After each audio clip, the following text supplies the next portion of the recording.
So there you are, standing on the observation deck near a massive waterfall. The wind ruffling your hair, the roaring water blocking out all sounds. And one thought enters your mind. What would happen if I fell in? Would it be like diving, only with some extra time to do backflips along the way? Well, no need to imagine, it's happened before. One of the most shocking incidents was at Niagara Falls, the largest of its kind in North America. It's actually made up of 3 separate ones, the biggest being Horseshoe Falls. The colossal U-shaped cascade is 167 feet tall. It's like standing on the 15th floor of a skyscraper, high enough to make you a little dizzy, but it's relatively short for a waterfall. The world's tallest ones can be from 10 to even 20 times that height.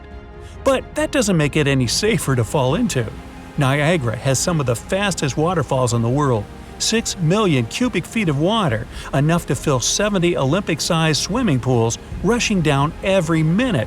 And if you're at the bottom, that's 7 times the weight of the Statue of Liberty falling on your head.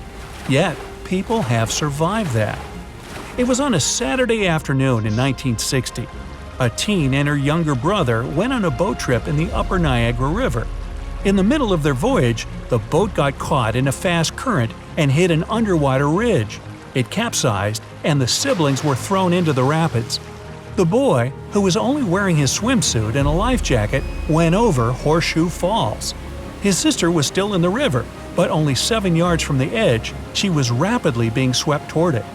Many people were standing at the brink of the falls witnessing all of this, but nobody knew how to help.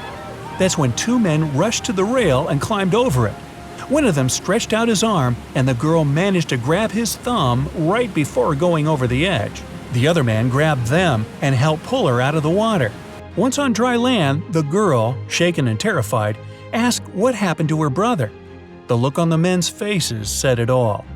The boy plummeted to the bottom of the falls and disappeared into the mist. Cruising over to the scene, the captain of the Maid of the Mist tour boat spotted a bright orange life jacket in the water. They approached the boy, and the crew pulled him out, alive and conscious. The girl walked away with a cut hand, and her brother had a slight concussion. 30 years later, that boy, now a man of course, came back to Niagara Falls and described what it felt like falling over them. He said being thrown against the water and rocks felt like getting a heavy beating from all sides.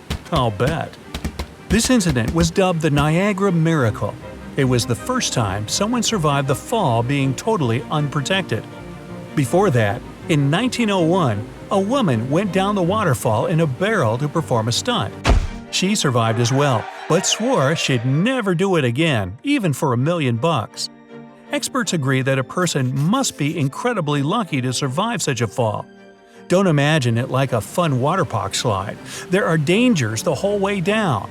So, let's take a hypothetical tumble together. First, you'll experience free fall, accumulating speed with every second. Even if you drop from a relatively short waterfall like Niagara, you'll reach highway speeds within 3 seconds. But what if it's, say, Angel Falls in Venezuela? It's the world's tallest uninterrupted waterfall. At a height of 3,212 feet, taller than the Empire State Building, the Eiffel Tower, Big Ben, the Statue of Liberty, and the Leaning Tower of Pisa combined, the free fall from there would last about 20 seconds, and you'd reach a speed of 120 miles an hour. Along the way, you could encounter jagged rock ledges. But even without those, the beating from the water alone would be no joke. Ever stuck your hand out the window of a moving car on a rainy day? Water plus high speeds equals not good.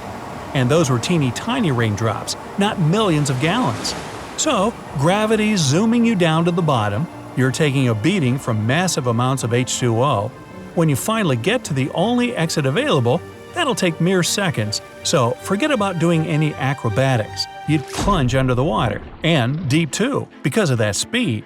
Better hope the body of water below is also deep, otherwise you risk crashing into underwater rocks. Down here, the sunlight gets blocked, so everything around is black, you can't see a thing. That, and since you're being pulled and pushed by so much water, you get totally disoriented.